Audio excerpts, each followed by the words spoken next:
Assalamualaikum warahmatullahi wabarakatuh. Alhamdulillah summa alhamdulillah allazi alafa baina qulubikum fa asbahtum bi ni'matihi ikhwana. Asyhadu an la ilaha illallah wahdahu la syarikalah wa asyhadu anna Muhammadan abduhu wa rasuluh. Allahumma salli ala Muhammad wa ala alihi wa sahbihi wa sallim ajma'in, amma ba'du. Para jamaah rahimakumullah, kajian kita pada pagi ini bicara tentang satu sekte namanya Syiah yang diperdebatkan apakah ini sesat atau tidak. Jadi perkembangan peradaban Islam itu kemudian memunculkan banyak firqah-firqah di dalam Islam. Ada firqah yang murni berkaitan dengan interpretasi terhadap ajaran Islam. Muncul Jabariyah, muncul Qadariyah, muncul Mu'tazilah, kemudian antitesis dari tiga itu muncul Ahlussunnah wal Jamaah. Kita ini diklaim sebagai Ahlussunnah wal Jamaah dari firqah-firqah itu.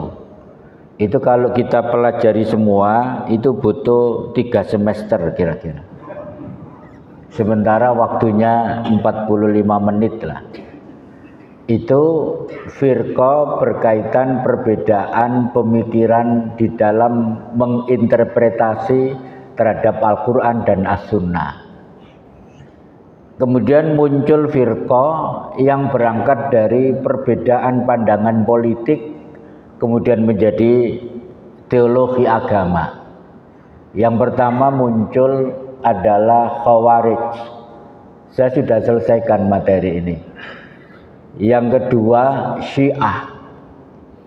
Jadi Syiah, Khawarij itu muncul berkaitan dengan kondisi politik pada waktu itu, kemudian berkembang menjadi perbedaan teologi, perbedaan agama yang nanti isinya bisa saling mengkafirkan. Kemudian kalau Wahabi gimana itu? Wahabi itu bukan satu firqah sebetulnya, tapi periodisasi sejarah bahwa ada tokoh namanya Imam Abdul Wahab. Sebetulnya dia bermazhab Hambali, kemudian menyusun kitab namanya Fathul Majid yang antitesis terhadap perkembangan umat Islam yang banyak melakukan TBC. Antitesisnya ini kitab Fathul Majid ini. Kemudian ini dipakai sebagai ideologi negara di Saudi Arabia, sehingga Saudi dikenal dengan Wahabi. Ini nanti metamorfosenya nanti muncul sampai pada paham Salafi. Ini ada benang merahnya dan itu panjang penjelasannya. Butuh camping dulu di Pacet baru bahas ini. Baik, kita konsentrasi pada Syiah. Nah, sekarang. Nanti habis ini kita bicara Khawarij karena perkembangan sejarahnya bersamaan munculnya. Baik, sudah siap Bapak Ibu? Saya akan bicara dalam tempo yang sesingkat-singkatnya. Yang penting-penting saja. Nah, ini tokoh Syiahnya ya. Baik, yang pertama, apa itu Syiah? Itu pernah ditulis lengkap oleh Profesor Dr. Rashidi. Syiah secara etimologi, secara bahasa bermakna pengikut atau sekte, kelompok atau golongan. Sedangkan dalam istilah syara, Syiah adalah aliran yang timbul sejak pemerintahan Utsman bin Affan yang dibikin oleh tokoh namanya Abdullah bin Saba, orang Yahudi dari Yaman. Setelah terbunuhnya Utsman bin Affan, kemudian mengintrodusir, menyebarkan, maksudnya ajarannya secara terang-terangan dan menggalang massa untuk memproklamirkan bahwa kepemimpinan sesudah Nabi sebenarnya adalah Ali bin Abi Thalib berdasarkan nas teks hadis Nabi. Jadi Syiah itu mengatakan Abu Bakar, Umar, Utsman itu merampas hak Ali sebagai pewaris kepemimpinan Nabi. Dan mereka punya landasan hadisnya. Inilah kemudian yang menjadi sebab itu. Namanya hadis Ghadir Rum namanya. Nah, ini. Nah, ini dulu. Nah, ini. Jadi perbedaan pandangan dalam memahami teks hadis Ghadir Rum. Ghadir Rum itu nama tempat di antara Makkah dan Madinah. Dari Ghadir Rum ke Madinah itu jaraknya 190 km. Kemudian kalau ke Mekah 170 km. Di tempat ini setelah Nabi pulang dari sebuah peperangan, Nabi mampir di sini dengan berbagai sahabat setelah haji wada. Jadi Nabi sudah menjelang akhir hayatnya. Kemudian di tempat ini Nabi berkhutbah. Lah khutbah ini yang disalahpahami oleh Syiah bahwa Nabi mewariskan kekuasaan itu kepada Ali. Nah, kita baca hadisnya. Nah, ini khutbah Nabi di Ghadir Rum. Kata Nabi, Bismillahirrahmanirrahim. Amma ba'du,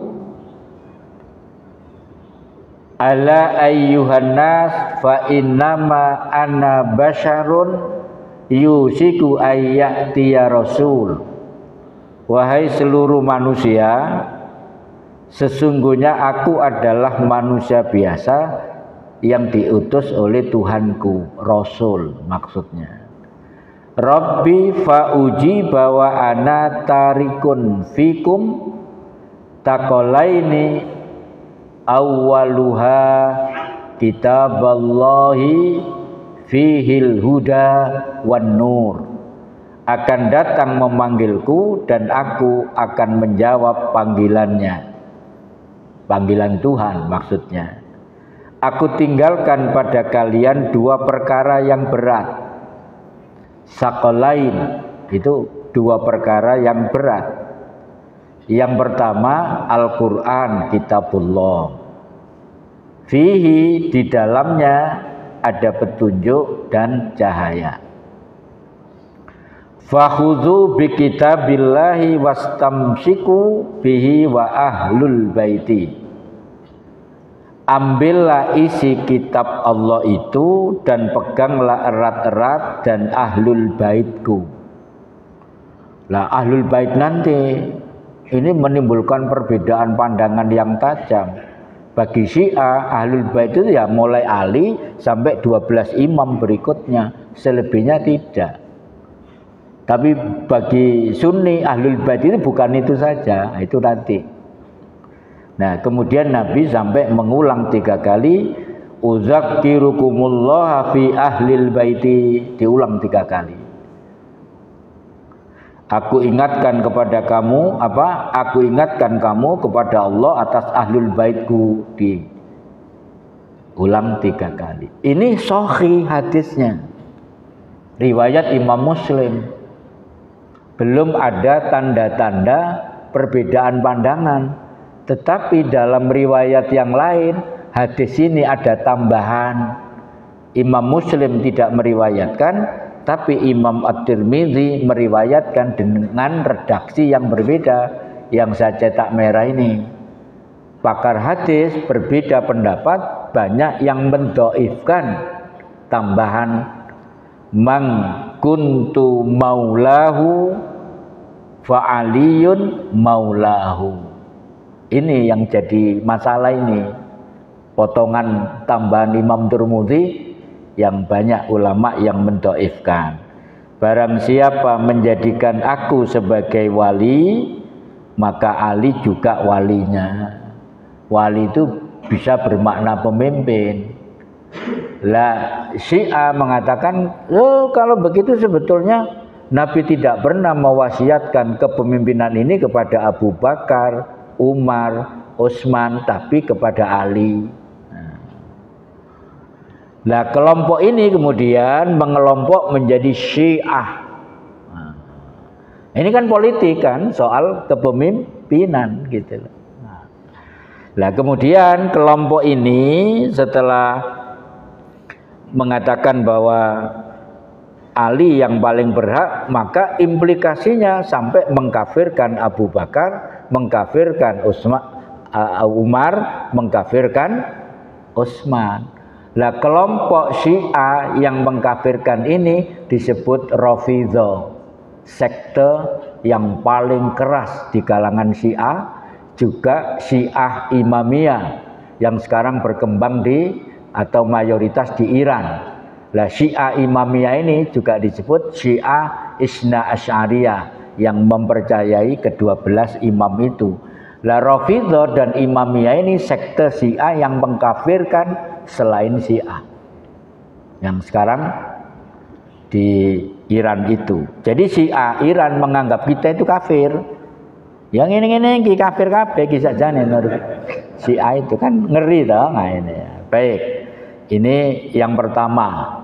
Jadi Syiah itu kemudian didefinisikan oleh para ulama bukan sebuah sekte Islam tapi kategori kufur, karena mereka punya rukun iman yang berbeda, rukun Islam yang berbeda dengan kita. Nanti bisa googling Bapak Ibu, rukun iman bagi Syiah lah beda, rukun Islam bagi Syiah berbeda. Ulama-ulama Syiah mengatakan Quran kami tidak seperti Quran Anda. Quran kami itu lebih tebal daripada Quran Anda. Dan mereka menolak kutubus sita, Bukhari, Muslim, Tirmidzi, Nasai, Ibnu Majah, 6 perawi itu dalam kitab-kitabnya ditolak. Apalagi Imam Bukhari, apalagi riwayat Abu Hurairah. Nah, mereka menolak, mereka punya kitab sendiri. Namanya Usulul Kafi yang ditulis oleh Al-Kulaini. Nah ini, saya singkat-singkat biar lebih cepat selesai. Perbedaan Syiah dan Ahlus Sunnah. Itu ada seminar nasional mengapa kita menolak Syiah. Bisa dibaca itu bukunya. Nah,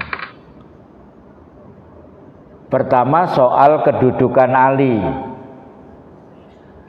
Menurut pandangan kita, Sunni lah kita ini ya, disebut Ahlus-Sunnah Sunni lah. Ali itu kan khalifah keempat dari Khulafaur Rasyidin. Namun menurut Syiah, Ali itu adalah imam yang maksum, yang terjaga dari salah dan dosa, serta memiliki sifat-sifat ketuhanan dan mempunyai kedudukan di atas manusia yang lain. Itu dalam kitab tadi Usulul Kafi. Kalau kitab ini dibaca terus sampai ada kalimat ternyata Allah itu keliru mewahyukan kepada Muhammad, mestinya kepada Ali. Segitunya Pak, kan ngeri itu ya. Dua, tak baca cepat saja karena agak panjang. Itu ada buku bisa dibaca, Syekh Mamduh, itu ulama dunia, diterjemahkan dalam bahasa Indonesia itu judulnya Gen Syiah, sebuah tinjauan sejarah penyimpangan akidah dan konspirasi Yahudi, yaitu tadi Abdullah bin Sabah tadi kan pendirinya. Ini kira-kira tidak bisa menerima kedudukan Abu Bakar, Utsman, Umar dan Utsman. Saya percepat. Kemudian mengenai kedudukan khalifah, itu awalnya Pak Quraisyihab itu menulis buku judulnya Sunnah Syiah Bergandengan Tangan Mungkinkah? Itu Quraisyihab menulis. Ternyata ini tidak seimbang. Seakan-akan Pak Quraisyihab itu menganggap Sunnah Syiah itu sama. Maka buku ini kemudian dibantah oleh anak-anak muda di pesantren Sidogiri. Sidogiri itu punya tradisi literasi yang luar biasa di antara pesantren-pesantren yang ada. Anak-anak muda tapi etos membacanya kuat. Kita mungkin kalah. Akhirnya dia kemudian menulis buku jawaban terhadap Pak Quraisyihab, mungkinkah Sunnah Syiah dalam ukhuwah? Jawaban atas buku Dr. Quraisyihab. Makanya kemarin sempat Pak Quraisy itu diragukan gitu ya. Tapi saya tidak suudzon lah karena dosa. Baik, ini sekedar info. Nah, ini Pak, ini terjadi di Iran. Imam adalah orang suci, barang siapa makan kotorannya dia dijamin masuk surga. Segitunya loh. Yang di talam itu kotorannya imam itu dikelilingkan terus didilat dimakan dia gitu. Coba dicoba nang kene tak keliling nang. Itu. Segitunya Pak Syiah itu. Kan konyol toh kan gitu ya. Karena ya sangat mengkultuskan imam itu jadi seperti itu gitu ya. Nah, mengenai ijma itu MUI juga sudah mengumpulkan, jadi mengawal akidah umat, fatwa MUI tentang aliran-aliran sesat di Indonesia. Lah Syiah itu masuk ternyata. Nah, menurut pandangan Islam Sunni, ijma ulama sebagai sumber hukum ketiga setelah Al-Quran dan hadis. Ijma itu seperti yang sekarang itu Pak, sedang viral tentang son horeg. Ada pengusaha son horeg di sini. Jadi ada seorang ulama dari pesantren Besu di Pasuruan namanya Kiai Haji Muhib. Itu kata Gus Kausar, ini singanya Badsul Masail. Nah, Badsul Masail itu ulama berkumpul untuk melakukan istimbat hukum terhadap perkembangan zaman ini. Ini namanya ijma. Muhammadiyah punya forum ijma juga namanya himpunan atau majelis tarjih. Orang-orang ulama-ulama Muhammadiyah berkumpul kemudian sampai ada ijtihad mengharamkan rokok. Lah itu ijma. Syiah nggak mau ijma gitu loh. Seperti nah ini saya juga ngeri Pak. Jadi saya itu sedih ketika padahal itu produk Badsul Masail itu sudah keputusan tingkat tinggi NU mengharamkan son horeg. Bahkan di follow up MUI Jawa Timur juga berfatwa son horeg haram. Tapi justru dilawan oleh tokoh-tokoh mereka sendiri. Pertama Gus Muwafiq. Gus Muwafiq itu tidak punya otoritas sama sekali bicara fikih. Karena murni pendakwa bukan ahli fikih. Dilawan lagi oleh Yai Soleh di Purwosari, saya kenal baik dan juga tidak punya otoritas fikih. Dilawan lagi Kiai Haji Mustamar, itu punya otoritas fikih, tapi kenapa tidak seragam di dalam konteks organisasi mereka? Jadi kacau. Yang punya son horeg jadi kepalanya tambah gede, kopiah gak sedeng. Dia mendapatkan dukungan, padahal ini liwat itu kaca retak loh Pak, kena der itu. Oh, genteng bisa sampai jembatan bisa dipotong kalau ini lewat. Jadi artinya mafsadatnya, mudaratnya lebih besar daripada manfaatnya. Dari situ muncul istimbat. Kalau mafsadatnya lebih banyak daripada maslahatnya, ya haram. Itu gampang lah melakukan itu, jelas ini haram lah. Kalau saya juga gitu. Nggak tahu nanti kalau pengusaha son horeg ke rumah saya bawa uang sak gepok, mungkin saya beda lagi menentukan hukumnya. bisa diatur lagi itu ya. Baik, ini sekedarnya saja. Mengenai hadis, menurut pandangan Sunni, Islam Sunni, hadis itu sumber hukum kedua setelah Al-Quran, iya kan? Sebuah hadis dapat diterima bila diriwayatkan orang yang sikoh, adil, apapun golongannya. Makanya banyak perawi Bukhari, Muslim, dan seterusnya itu. Sedangkan menurut pemahaman Syiah, sebuah hadis dapat diterima bila hadis itu diriwayatkan oleh ulama Syiah. Nah, ini masalahnya di sini. Ijtihad sama, mereka juga menolak ijtihad. Nah, yang penting ini Pak, yang mungkin sampean agak tertarik kalau mau saya antarkan mengenai nikah mut'ah. Nikah mut'ah itu kawin kontrak. Di dalam Islam melarang nikah mut'ah itu, tapi pernah diperbolehkan, Pak. Nah, ini langsung ke hadis ya. Nah, ini. Saya tadi dapat pesan ceramahnya nggak panjang-panjang. Saya juga ditunggu nanti jam 6 harus sampai di Embong Malang. Nah, nanti bisa dilanjutkan. Ini ada seorang ulama dari Indonesia, Pak.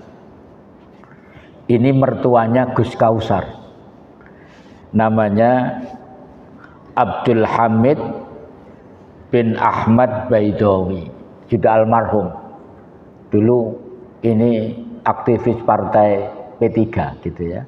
Menulis buku At-Tafsiratu Minal Quran was Sunnah Firraddi ala Rafidhus Syi'atu Haula nikahil mut'ah. Kalau diterjemahkan penjelasan Al-Quran dan hadis berkaitan dengan Syiah Rafidhah tentang ajaran nikah mut'ah gitu loh. Jadi nikah mut'ah itu pernah diperbolehkan. Kata Nabi, ya ayyuhan nas inni qad kuntu azintu lakum fil istimta'i minan nisa. Wahai sekalian manusia, sebelumnya aku telah mengizinkan kalian melakukan mut'ah dengan wanita, nikah yang dibatasi waktu, yang disebut nikah kawin kontrak. Wa innallaha qad harrama dzalika ila yaumil qiyamah. Sesungguhnya maksudnya kemudian Allah mengharamkannya sampai hari kiamat. Nah, faman kana indahu minhunna syai'un falyukhlis sabilahu wa la ta'khudhu mimma ataitumuhunna syai'an. Barang siapa yang mempunyai sesuatu pada mereka, maksudnya mahar yang sudah terlanjur diberikan pada wanita yang dimut'ah itu, maka biarkanlah, jangan ambil sedikit pun dari apa yang telah diberikan. Lah hadis kedua ini penjelasan hadis pertama. An Salama bin Aqwa radhiyallahu anhu qala. Dari Salama bin Aqwa radhiyallahu an dia berkata, rakhasa Rasulullah sallallahu alaihi wasallam ama autos fil mut'ati salasata ayyamin summa naha anha. Jadi Rasulullah telah memberikan keringanan dalam mut'ah selama 3 hari pada masa perang Autos, perang Hunain. Kemudian beliau melarang kami. Jadi hanya dikasih rukhsah nikah 3 hari. Kenapa, Pak? Apa asbabul wurudnya kira-kira? Jadi ini kondisi perang dalam waktu yang cukup lama. Sehingga laki-laki ini, pasukan-pasukan ini, itu muncul syair-syair merindukan istrinya, merindukan asmaranya gitu loh. Kemudian Nabi menangkap bapak ini butuh penyaluran biologisnya, tapi nggak mungkin bisa pulang, gitu loh. Nah kemudian diperbolehkan nikah mut'ah Tapi sekali itu saja. Dalam sepanjang Nabi menjadi Rasul, sepanjang itu sekali itu saja. Yaitu waktunya 3 hari saja. Kemudian diharamkan. Sehingga kemudian faktor-faktor ini diterjemahkan oleh Sayyidina Umar ketika menjadi khalifah. Sayyidina Umar itu ahli fikih. Bahkan dia usul kepada Nabi 3 kali persis turun Al-Quran. Kemudian Sayyidina Umar meriset. Pertama anaknya. Wahai, siapa anaknya itu? Istrinya Nabi siapa Pak namanya? Istrinya Nabi yang anaknya Umar itu siapa? Hafsah. Ditanya, Hafsah, kamu paling kuat tidak ketemu suamimu berapa bulan? Ditanya Pak. 4 bulan. Maka gara-gara ini Umar bin Khattab kemudian membuat hukum aturan perang, pasukan dikirim hanya 4 bulan. Setelah itu kembali ganti pasukan yang lain. Karena ketahanan rata-rata wanita itu 4 bulan. Nek aku 2 minggu gak kuat. Makanya para kiai banyak yang nikah lebih dari 1 itu karena itu Pak. Jadi sampai harap maklum. Lah saya ini belum Pak, hanya 1. Karena takdir belum turun. Kalau takdir turun apakah bisa menolak? Kan nggak bisa, itu takdir Allah kan. Nggak, ini istri saya ikut di belakang, saya harus hati-hati ngomongnya. Lanjut. Nah Pak, saya baca buku ini. Jadi Sayyid Husain Al-Musawi ini orang keduanya Imam Khomeini. Kemana-mana ikut ini. Setelah dia resmi menjadi pemimpin Iran, suatu kali, ini ceritanya dalam buku ini ya. Suatu kali namanya pemimpin pusat ke pemimpin daerah kita, gitu ya. Jadi orang Syiah itu merasa mulia kalau anaknya dimut'ah oleh Imam Khomeini. Maka dia berkunjung, kemudian mampir dari pimpinan pusat ke pimpinan daerah. Langsung pimpinan daerah di tempat itu menawarkan agar salah satu anak gadisnya dimut'ah oleh Imam Khomeini. Ceritanya, Imam Khomeini tidak memilih anak-anaknya yang sudah remaja, milih anak yang masih belum balik, yang dimut'ah, anak kecil. Karena Imam Khomeini punya pandangan boleh nikah mut'ah kepada seorang anak yang masih menyusu pada ibunya. Apa gak konyol? Nah kemudian dinikahilah dalam malam itu mut'ah semalam anak yang belum balik ini. Lah tidurnya Sayyid Husain Al-Musawi di kamar sebelahnya Imam Khomeini. Semalam itu dia tidak sanggup melihat jeritan tangisan anak yang dimut'ah oleh Khomeini ini. Maka kemudian dia keluar dari Syiah. Syiah kalau begitu sadis biadab. Bagaimana mungkin seorang anak dimut'ah dalam kondisi belum balik? Keluar, maka kemudian dia menulis buku dan resikonya dia dibunuh oleh sekte Syiah. Dia mati dibunuh. Tapi bukunya sudah selesai. Nah, ini bisa dibaca, gitu ya. Nah, apa ajarannya yang konyol itu? 1, barang siapa yang mati dan belum pernah nikah mut'ah, maka dia datang pada hari kiamat dalam keadaan, mohon maaf, kemaluannya terputus. Hati-hati Pak, terputus kabeh sama meninggal, tidak segera nikah mut'ah hari ini, gitu ya. Itu di dalam tafsir Manhaj As-Sadiqin, ada kitabnya. Masya Allah itu. 2, seorang istri boleh bermut'ah tanpa izin suaminya. Jika izin suaminya pahalanya berkurang. Lu ada kitabnya. Sehingga kalau ini dipraktekkan nanti bisa saja ada peristiwa begini. Bojone mulai dari pasar ketok lemes. Kenapa dek kok ketok lemes? Anu Mas, aku tadi lewat masjid Gunung Sari Indah dimut'ah 2 jam oleh jamaah situ. Jadi aku lemes. Lo bisa begitu itu kan? Mungkin terjadi.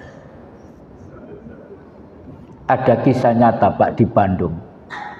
Jadi kalau Syiah itu di Indonesia yang paling banyak populasinya di Bandung. Ini ada wanita cantik banget, Pak. Cantik. Pakai kerudung, datang ke dokter, hasil pemeriksaan terakhir dia itu kena HIV. Dokter langsung sadar, tahu apakah Anda melakukan praktek nikah mut'ah. Dokter kok tahu? Saya tahu. Ternyata ini karena cantik, piala bergilir, Pak. Habis di mut'ah A, antri B, karena ini paling cantik. Sehingga karena tokoh-tokoh itu mengantri memut'ah dia, karena hukum agama mereka membolehkan, bahkan menganjurkan, maka ini jadi habis di mut'ah ini, di mut'ah ini, di mut'ah ini. Akhirnya ya kita bisa tahu lah akibat seks yang berbeda kemudian berkali-kali itu bisa menimbulkan penyakit HIV. Lah begini kok menjadi ajaran agama. Imam Khaoni mengatakan boleh nikah mut'ah dengan anak wanita yang masih menyusu ibunya sampai usia 4 tahun itu boleh. Para jamaah sekalian, yang terakhir ini ya, ajaran yang sesat juga adalah taqiyah. Taqiyah itu menyembunyikan apa yang ada di dalam hatinya, lisannya dan hatinya itu kan berbeda, itu taqiyah. Nah ini kan sifat orang munafik sebetulnya kan. Nah, saya tunjukkan taqiyah itu artinya berasal dari aslul kalimat, asli kalimatnya ittaqa yattaqi itqa namanya, yang berarti waspada. Secara istilah taqiyah memiliki arti menampakkan sesuatu yang tidak sesuai dengan isi hatinya, atau berarti meninggalkan sesuatu yang wajib demi memelihara diri atau menghindar dari ancaman atau gangguan. Jadi kepura-puraan itu gitu ya. Baik. Lah taqiyah itu ya bertentangan lah dengan ayat inilah, surat Ali Imran ayat 167. Yaquluna bi afwahihim ma laisa fi qulubihim wallahu a'lamu bima yaktumun. Mereka mengatakan dengan mulutnya apa yang tidak terkandung dalam hatinya. Ini taqiyah, munafik ini. Ayat ini alamat munafik itu ini. Dan Allah lebih mengetahui apa yang mereka sembunyikan. Baik, kapan Syiah datang di Indonesia? Ya Syiah masuk bersama dengan ulama-ulama masuk. Dia itu ikut memboncengkan diri kepada ulama-ulama yang menyebarkan agama di Indonesia. Jadi sudah lama Syiah. Bisa dibaca, mengenal, mewaspadai penyimpangan Syiah di Indonesia. Ini majelis ulama yang menerbitkan, yang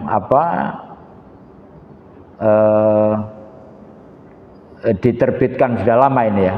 Saya pernah punya bukunya.